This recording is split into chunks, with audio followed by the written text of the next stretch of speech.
अब आपके पास ऑप्शंस क्या हैं, खास तौर पर धरना देने के हवाले? जो हमारे पास ऑप्शंस हैं वो सारे ऑप्शंस हमारे पास हैं और वो सारे के सारे जिस जंबील में बंद हैं वो हमारे कप्तान के पास है। अगर जमील फारूकी है उसको उठाना है तो भले वारंट ऑफ अरेस्ट है नहीं है, रात के 11 बजे आप कहीं से भी उठा के उसको अंदर मार दो। आइन तो है, लेकिन एक थे उन्होंने कहा कि ये चीथड़ा है, दूसरे थे कहता है छोड़ो आइन को, ये तो मैं इनको जिनको बुलाता हूँ ये दो मिलाते हुए पीछे आते हैं। दो मिलाने वाली चीज़ का नाम मैं नहीं ले रहा, ये दो मिलाते हुए जो पीछे चलने वाले हैं इनके दौर में आइन कभी पहले भी नहीं रहा। अब आपके पास ऑप्शंस क्या हैं, खास तौर पर धरना देने के हवाले से? देखें, आप लोग प्रोटेस्ट तो कर सकते हैं, आप जो आर्टरीज हैं एंट्री और एग्जिट की इस्लामाबाद की, उनको भी किसी तौर चौक कर सकते हैं अगर आपका एहतजाज करने का मूड हो पुराने तरीके से। लेकिन क्या आपके पास ऑप्शन क्या है पॉलिटिकली एंड लीगली?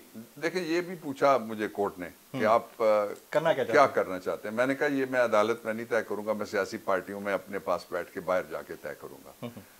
एक दूसरा ये है कि जी आपको इजाजत नहीं मिल रही। मैंने कहा इजाजत जब लेनी होती है तो वी नो कि एग्जीक्यूटिव के पास वन टाइम के लिए जाया जा सकता है, ये इशू ही डिफरेंट है। ठीक, ये है कि क्या हम फरंगी राज के कवानीन को सीने से लगा के रखेंगे या अपने आइन में लिखे हुए जो आर्टिकल 15 और 16 पढ़ के उनके अंदर जो फंडामेंटल राइट्स एंड सिटीजन्स के वो बालादस्त हैं, या फरंगी का बनाया हुआ कानून बालादस्त है on the touch stone of fundamental rights.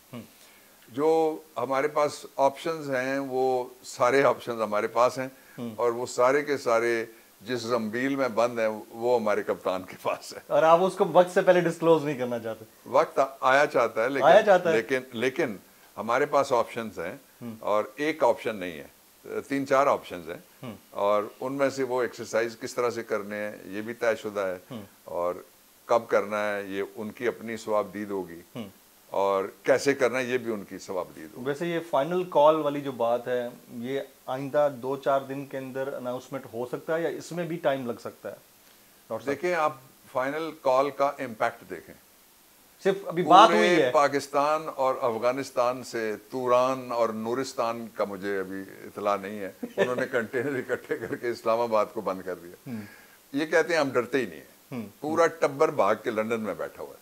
ये कहते हैं कि हम बिल्कुल नहीं डरते, लेकिन पर्चा हो जाए तो फिर फैजाबाद से आगे हम नहीं जाते। जाओ ना, हम भी तो गए, हम पेशावर गए, हम इस्लामाबाद गए, कौन सा शहर, कौन सी अदालत, कौन सी दफा।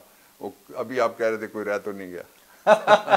नहीं, अभी हालात ये हैं डॉक्टर साहब, और ये सवाल बड़ा उमूमी सा है कि अगर जमील फारूकी है उसको उठाना है तो भले वारंट ऑफ अरेस्ट है नहीं है, रात के 11 बजे आप कहीं से भी उठा के उसको अंदर मार दो, अंदर भी ना मारो, पता भी ना चले आप डक्ट हुआ है बंदा, 18-20 घंटे बाद प्रोड्यूस करो जब वावेला मचे। राणा सनाउल्लाह साहब से मुताल्लिक एंटी करप्शन का केस, वो एंटी करप्शन वाले दर दर मारे फिर रहे हैं, आज फिर अदालत ने हुक्म दे दिया उनको कि जाएं गिरफ्तार करके लाएं।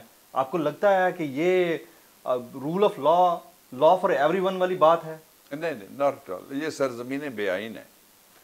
आइन तो है, लेकिन एक थे उन्होंने कहा कि ये चीथड़ा है, दूसरे थे कहता है छोड़ो आइन को, ये तो मैं इनको जिनको बुलाता हूँ ये दो मिलाते हुए पीछे आते हैं। दो मिलाने वाली चीज़ का नाम मैं नहीं ले रहा, ये दो मिलाते हुए जो पीछे चलने वाले हैं इनके दौर में आइन कभी पहले भी नहीं रहा। आप इसका एक और पहलू जो है वो बड़ा खतरनाक है। वो खतरनाक पहलू ये है कि आप लोगों को इस बात पे आमादा कर रहे हैं कि माइट इज राइट, यानी अगर आप ऊंची आवाज में गाली देंगे तो आप अकोमोडेट हो जाएंगे, आप ज्यादा गालियां देंगे तो ज्यादा अकोमोडेट होंगे।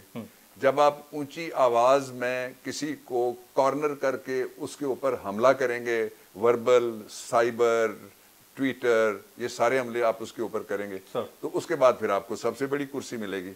ये ट्रेंड बड़ा खतरनाक है। देखिए, हमारे दौर में 3.5 साल में कोई 1 दर्जन किस्म के मुख्तलिफ नोयत उनकी थी, उनमें से पॉलिटिकल जैसे कोई 7-8-9 हमले हुए। हमने किसी को नहीं रोका कि आप मत आए और हमने किसी को नहीं मारा कि आप क्यों आए। हमने उनको ऑफर किया। आपने देखा जो हमारे दौर में मौलवी आते थे वो झूले लेते थे बच्चों के, पार्क सारे गिरा के चले गए, इतने इतने वजनी भी थे जो चले झूलों पे। अब फजल रहमान साहब झूले पे चले तो फिर झूले पे अल्लाह रहम ही करे ना जी। तो जो असल इशू था वो ये था कि एक अल्ट्रा कॉन्स्टिट्यूशनल तरीके से एक्स्ट्रा कॉन्स्टिट्यूशनल निजाम लाया गया जो सुपरा कॉन्स्टिट्यूशनल इकदाम कर रहा है। क्या बात। उनमें ये पाकिस्तान की रियासत के चेहरे पे एक बदनुमा दाग है کہ اس کے سارے ملزمان جن کے خلاف اب بھی پرچے ہیں وہ سارے کے سارے اقتدار میں بیٹھے ہوئے ہیں. آپ اس کا نتیجہ دیکھیے, بے شک کوئی کینیڈا کی یونیورسٹی ہو, بے شک کوئی آسٹریلیا کا کوئی لیکچر ہو, بے شک کل پرسوں اقوام متحدہ کی ایک کمیٹی کا اجلاس ہو, وہاں کہتے ہیں مافیا بیٹھا ہوا ہے پاکستان میں. ایسا ہی ہے. اچھا پھر ہم اس پہ, اور ہمارے کچھ لوگ اس بات پہ اصرار کرتے ہیں, کہتے ہیں کہ جی آپ ایشوز کو نہ ڈسکس کریں. آپ اگر ان کو ٹیلی ویژن کے پروگرامز میں دیکھیں جو ان کے پیڈ کانٹینٹ والے ہیں, تو کسی کی انگلیاں کانپ رہی ہوتی ہیں, کسی کی ٹانگیں کانپ رہی ہوتی ہیں, کسی کی زبان کو گردن ہلا رہا ہوتا ہے. یعنی وہ پریشان ہے کہ کس طریقے سے یہ ساری جو پبلک اپ رائزنگ ہے اس کو سبسائڈ کر کے ہم اپنی جگہ بنا لیں, ان کا سودا بکے. ان کا سودا بکنے والا نہیں ہے. اب سودا اس کا بکے گا جو سچا سودا ہے وہ بکے گا, جو جھوٹ کا تومار ہے اور برمار ہے وہ نہیں چلے گی. منزل, رستہ, جذبہ, بھیانک سچائی سے ہٹائے پردے اور توڑ ڈالی جھوٹ کی بیڑیاں. سلاخوں سے ڈرنا کیسا جب چٹانوں نے پالا ہو. عمران خان بول کے ساتھ, جمعے سے اتوار رات 10 بجے صرف بول نیوز پر. سب سے زیادہ ویوز, سب سے زیادہ ریلز اور سب سے زیادہ ریٹنگ کے ساتھ بول اب بھی نمبر 1 پوزیشن پر برقرار. اگر آپ کو ہماری یہ ویڈیو پسند آئی ہو تو آپ لائک پہ ضرور کلک کیجیے گا. سبسکرائب کریں اور بیل دبائیں تاکہ کوئی خبر رہ نہ جائے.